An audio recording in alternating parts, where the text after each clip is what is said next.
Hello everyone and welcome back to another Minecraft update video.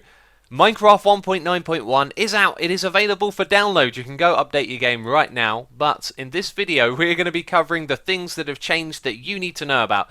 Now as always there are some smaller bug fixes and things that really aren't worth mentioning. I'm going to cover the important stuff and we're going to go through it all one by one. Loot tables are now compatible with dispensers and droppers. We're in a jungle temple at the moment and this has dispensers in it, which is probably why this got added. It also comes with a new loot table, which is Jungle Temple Dispenser. Now this has between 1 and 2 rolls to do between 2 and 7 arrows inside of the dispenser, which means you can have a minimum of 2 arrows inside the dispenser and a maximum of 14. Anyway, let's go down below. In case you've never seen them before, there is a dispenser over here, there's another one over there, and this is the sort of chest in which those loot tables generate loot for. Although it's a completely reasonable change, it's sad to see ghost blocks be removed from the game. These are blocks that are created that the client, that being like the player, believes exist, yet the server knows they don't.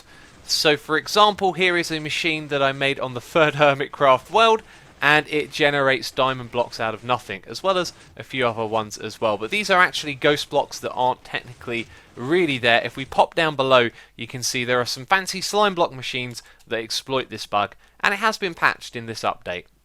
So I've loaded the world up in Minecraft 1.9.1, and you can see there are some obvious changes due to the update. And unfortunately this machine no longer works. Now I say unfortunately, this is a cool little thing you can do with a bug, but it is clearly a bug, clearly something that shouldn't be in the game, and it now has been corrected. This next change isn't going to be a big deal for the average Minecraft survival player unless you have a ludicrous amount of redstone in your survival world.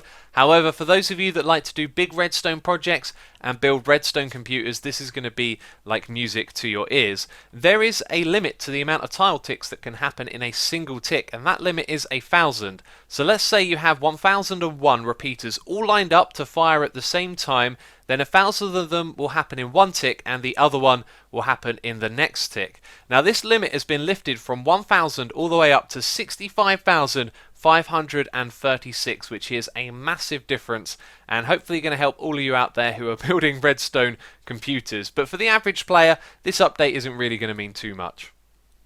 This change is logical, however it may mess up any storage systems you have that use blocks above chests to lock the chest, because when there's a block above them they can't be opened, and this also meant that hoppers couldn't take items from them either.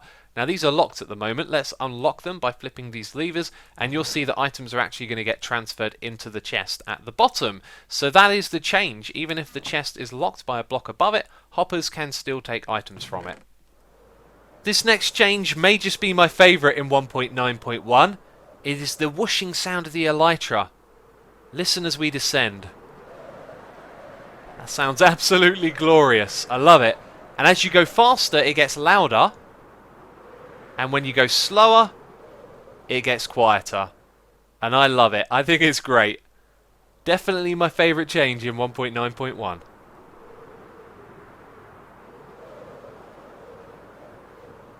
Do you remember how these things used to say minecart.container?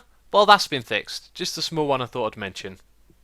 So now we can move on to the tweaks and changes to combat in 1.9.1, and this first one I unfortunately cannot demonstrate to you. I'm in a single player world. If someone could join me here then maybe I could, but the shield can now block weak attacks without taking any durability damage. So if another player were to attack me and I was blocking and they did under 3 points of damage or 1.5 hearts, then the shield wouldn't take any durability damage, which I think is a pretty sensible change. And here's something that hasn't changed, spam clicking. Now if you followed what they did in the pre-releases, they added something to prevent spam clicking, which is a little bit strange. It wasn't well received. It has been removed from this update. However, I am going to show you a clip of me explaining what this is. Anyway, what this does is it removes the penalty for spam clicking to some extent. Now I've got mining fatigue on here, and this is to highlight the change. If you look to the right of my hotbar, you can see the attack indicator recharging up. Now what I'm going to do is spam click my mouse, and you're going to see that it doesn't recharge until it gets to about 75% of the way up. Now that's the change that they've made, and that means that there's less of a penalty for spam clicking in the game, which is bizarre because that's the whole reason these changes were made.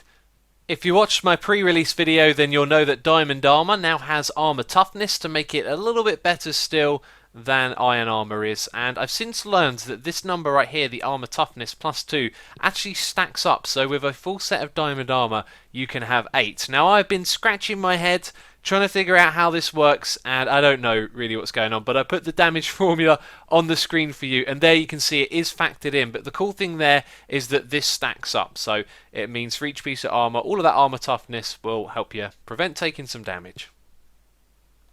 And last but not least, I am very sad to say that unfortunately in this update, Boats on Ice, it still works. You can still go at super speeds, which is amazing, and this is making me feel dizzy.